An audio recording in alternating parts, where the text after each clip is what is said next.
Hello guys, welcome to my YouTube channel teach to learn. जैसा कि आपको पता है, हमने सीरीज़ स्टार्ट करी है जिसमें हम एनसीईआरटी की जो साइंस है उसके सभी चैप्टर्स को कंप्लीट कर रहे हैं। और उसी सीरीज़ में हमने जो क्लास 7th है उसकी पूरी साइंस को कंप्लीट कर लिया है। डिस्क्रिप्शन में दिए गए लिंक से आप उसको भी देख सकते हैं, या फिर अपने छोटे भाई बहनों या फिर अपने फ्रेंड्स के साथ भी उसको शेयर कर सकते हैं। और हमने क्लास 8th के भी ऑलरेडी 10 चैप्टर्स कंप्लीट कर लिए हैं। ये हमारा 11th चैप्टर चल रहा है, जो कि क्या है, chemical effects of electric current. Previous video में हमने जाना, सबसे पहले हमने इसकी इंट्रोडक्शन देखी, उसके बाद 2 वीडियोस में हमने ये इस टॉपिक को बहुत ही डिटेल में स्टडी किया कि हाउ लिक्विड कंडक्ट इलेक्ट्रिसिटी, जिसमें हमने डिफरेंट एक्टिविटीज़ को करके देखा, चाहे वो टेस्टर के थ्रू हो या फिर इस कंपास के थ्रू हो। इन सभी एक्टिविटीज़ को हमने देखा, फिर हमने इस टेबल को फिल किया जो बहुत ही इंटरेस्टिंग था। इस सब को करने के बाद हमने लास्ट क्लास में आपको एक क्वेश्चन दिया था, जो कि क्या था कि when an electric current flow through a conducting solution. अब आपको सभी को क्लियर होगा कि मतलब कि ऐसा सॉल्यूशन, या फिर चाहे वाटर हो या फिर कुछ भी हो, जिसमें इलेक्ट्रिसिटी पास हो जाए जिस सॉल्यूशन से, वो सॉल्यूशन कौन सा होगा, कंडक्टिंग सॉल्यूशन होगा। और उस सॉल्यूशन से मतलब कि जो ये कंडक्टिंग सॉल्यूशन है, जब इससे इलेक्ट्रिक करंट फ्लो कर रहा है, तो क्या इलेक्ट्रिक करंट फ्लो होने से सॉल्यूशन पे भी कोई इफ़ेक्ट पड़ रहा है या फिर नहीं। तो इस क्वेश्चन का आंसर हम आज की वीडियो में देखेंगे। तो चलिए स्टार्ट करते हैं हम आज का टॉपिक, जो कि है chemical effects of electric current. In class 7th we have learn some effects of electric current. जैसे कि क्या आप बता सकते हैं, क्लास 7th में तो हमने अच्छे से स्टडी किया था। जैसे कि हमने एक तो देखा था हीटिंग इफ़ेक्ट देखा था इलेक्ट्रिक करंट का, और एक हमने मैग्नेटिक इफ़ेक्ट भी देखा था। अगर आपको अच्छे से याद नहीं है, कई बार होता है ना, भूल जाते हैं, तो इट्स ओके। डिस्क्रिप्शन में क्लास 7th का पूरा फुल प्लेलिस्ट बनी हुई है, आप उसमें जाके इसको देख सकते हैं। नहीं तो मैं आपके लिए अलग से भी कमेंट में पिन कर दूंगी इन दोनों वीडियोस का लिंक, ठीक है। तो आप वहाँ से भी जाके इस टॉपिक को क्लियर कर सकते हैं। तो चलिए आगे हम देखते हैं। तो ये थे वो इफ़ेक्ट जो हमने क्लास 7th में पढ़े थे। What effect does the current produce when it flow through a conducting solution. और आज हम देखेंगे कि क्या इफ़ेक्ट करंट प्रोड्यूस करता है जब ये किसी कंडक्टिंग सॉल्यूशन से फ्लो हो रहा है।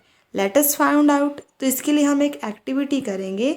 हम क्या करेंगे, take out carbon rods carefully from two discarded cell. मतलब इसमें हमें क्या करना है, एक सेल लेना है, 2 डिस्कार्डेड सेल लेने हैं और उसमें से कार्बन रोड को केयरफुली बाहर निकालना है। तो चलिए हम देखते हैं कि आखिर ये कार्बन रोड दिखती कैसे है। तो देखिए ये है सेल। अब इस सेल में क्या करना है, ये पूरा सेल की हमें अंदर से बॉडी दिखाई हुई है। इस सेल के अंदर जो यहाँ पे इन्होंने दिखाया हुआ है ना, ये लंबा सा, यही वो हमें इसी के ऊपर होता है एक पॉजिटिव टर्मिनल। अगर आपने ध्यान से सेल को देखा होगा तो ये जो सेल का ऐसे उठा हुआ पार्ट होता है ना, असल में वही क्या है, पॉजिटिव टर्मिनल है। और जो नीचे वाला पार्ट होता है वो क्या होता है, नेगेटिव टर्मिनल।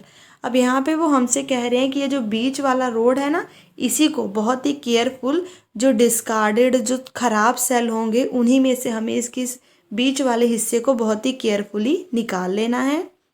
और उसके जो कार्बन रोड है उसको निकालने के बाद clean there metal caps with sand paper. और उसके ऊपर का जो मेटल का कैप होएगा उसको हमें सैंड पेपर से अच्छे से क्लीन करना है। Wrap copper wires around the metal cap of carbon rods and join them to a battery. जैसे कि यहाँ पे हमें दिखाया हुआ है। बेसिकली ये जो रोड हमने निकाली है इसको हम क्या कह के बुलाएंगे, इलेक्ट्रोड्स।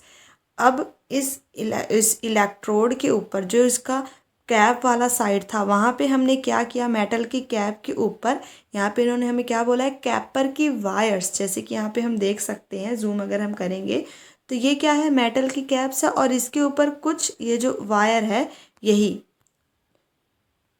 बैटरी के पॉजिटिव टर्मिनल से होते हुए कॉपर की वायर हमने यहाँ एक इस इलेक्ट्रोड पर रैप कर दी और नेगेटिव टर्मिनल से होते हुए वो वायर हमने दूसरे इलेक्ट्रोड पे रैप कर दी। Now pour a cup full of water in a glass और प्लास्टिक बाउल। अब इसके अंदर, जैसे कि वहाँ पे हमें दिखाया हुआ, इसके अंदर हमने क्या करना है, पानी डाल देना है। उसमें या तो थोड़ा सा सॉल्ट डाल देना है या फिर लेमन जूस डाल देना है इस वाटर के अंदर, ताकि ये थोड़ा और ज़्यादा कंडक्टिंग हो जाए। जैसे कि हम प्रीवियस वीडियो में देख चुके हैं कि सॉल्ट या लेमन जूस डालने से वाटर ज़्यादा कंडक्टिंग हो जाता है। Now immerse the electrode in this solution. अब जो हमने इलेक्ट्रोड बनाया है उसको क्या करना है, इस सॉल्यूशन के अंदर डालना है। और हमें ये ध्यान रखना है कि जो उसकी मेटल की कैप्स हैं कार्बन रोड्स की, वो पानी के अंदर ना डूबे। मतलब कि जैसे हम यहाँ पे अच्छे से देख भी सकते हैं कि इन्होंने क्या किया है, जो मेटल की कैप्स है इसको पानी के अंदर नहीं डूबने दिया है, ये हमें ध्यान रखना है। और उसके बाद 3 से 4 मिनट हमें वेट करना है और जो इलेक्ट्रोड्स हैं उनको बहुत ही केयरफुली ऑब्जर्व करना है। तो आप क्या देखेंगे कि जो इलेक्ट्रोड्स हैं उसके आसपास कुछ गैस के बबल्स आपको दिखाई देंगे, और इसके कारण, गैस के बबल्स के कारण, आप जो सॉल्यूशन है, जो हमने वाटर सॉल्यूशन डाला है, उसमें कुछ केमिकल चेंजेस भी देखेंगे। अब केमिकल चेंजेस आपको याद है 7th क्लास में हमने क्या पढ़ा था, जहाँ पे भी हमें कोई न्यू सब्सटेंस बनता हुआ दिखे या कोई न्यू सब्सटेंस हमें मिले तो उसको हम केमिकल चेंज कहते हैं।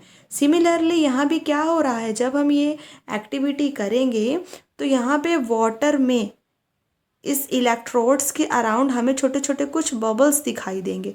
तो मतलब कि कुछ न्यू सब्सटेंस तो फॉर्म हो रहा है, पर आखिर ये चीज़ हो कैसे रही है उसको भी देखेंगे। उससे पहले हम देखते हैं कि ये जो एक्टिविटी है इसको सबसे पहले ऑब्जर्व किसने किया। 1800 में ब्रिटिश केमिस्ट थे विलियम निकोलसन, जिन्होंने शो किया कि अगर 2 इलेक्ट्रोड्स को पानी में रखा जाता है और उससे करंट पास किया जाता है तो ऑक्सीजन और हाइड्रोजन प्रोड्यूस होती है। तो देखिए यहाँ पे इस क्वेश्चन का जवाब हमें इसी में मिल गया कि आखिर ये जो बबल्स हैं वो हो क्यों रहे हैं, क्योंकि असल में देखिए है क्या वो वाटर जब टूटेगा तो वो क्या बनेगा, हाइड्रोजन और वाटर बनेगा। और असल में यहाँ पे हो क्या रहा है, जब हम इलेक्ट्रिसिटी पास कर रहे हैं तो जो वाटर है वो ब्रेक हो रहा है हाइड्रोजन और ऑक्सीजन में, और इसी के कारण जो हाइड्रोजन और ऑक्सीजन प्रोड्यूस हो रहा है उसी के कारण ही ये बबल्स हमें दिखाई दे रहे हैं। ऑक्सीजन के जो बबल्स हैं वो कहाँ पे फॉर्म होते हैं, on the electrode connected to the positive terminal of the battery. और जो हाइड्रोजन के, मतलब कि जो ऑक्सीजन के बबल्स हैं वो पॉजिटिव टर्मिनल पे हमें शो हो रहे हैं, और जो हाइड्रोजन के बबल्स हैं वो दूसरे, मतलब कि नेगेटिव टर्मिनल पे हमें दिखाई दे रहे हैं। The passage of electric current through a conducting solution cause chemical reaction. तो इससे हमें क्या पता चल रहा है कि जब हम किसी सॉल्यूशन से, मीन्स कंडक्टिंग सॉल्यूशन से इलेक्ट्रिसिटी पास करते हैं तो असल में उससे केमिकल रिएक्शंस भी होती हैं, मतलब कि सॉल्यूशन पे कुछ केमिकल चेंजेस भी होते हैं जिसके कारण बबल्स ऑफ गैस में भी फॉर्म्ड ऑन द इलेक्ट्रोड, जिसके कारण जैसे हम यहाँ पे देख पा रहे हैं हाइड्रोजन वाटर ब्रेक हुआ, हाइड्रोजन और ऑक्सीजन में, मतलब कि केमिकल चेंज हुआ, न्यू सब्सटेंस बने, हाइड्रोजन वाटर से हाइड्रोजन और ऑक्सीजन बना, जिसके कारण गैस के बबल्स इलेक्ट्रोड्स पे हमें दिखाई देते हैं। और डिपॉजिट्स ऑफ मेटल में भी seen on electrodes, changes of colour of solution में अकर्स।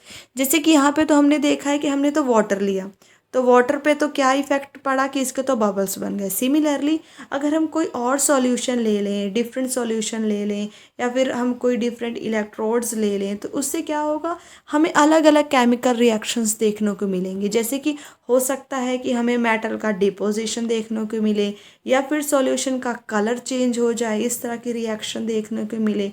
ये जो रिएक्शन है would depend on what solution and electrodes are used. जो मैंने आपको बताया कि ये जो रिएक्शंस हैं डिफरेंट सॉल्यूशंस और डिफरेंट इलेक्ट्रोड्स के ऊपर डिपेंड करती है, मतलब कि अलग अलग सॉल्यूशन और अलग अलग इलेक्ट्रोड अलग अलग तरह के केमिकल रिएक्शंस को शो करेंगे।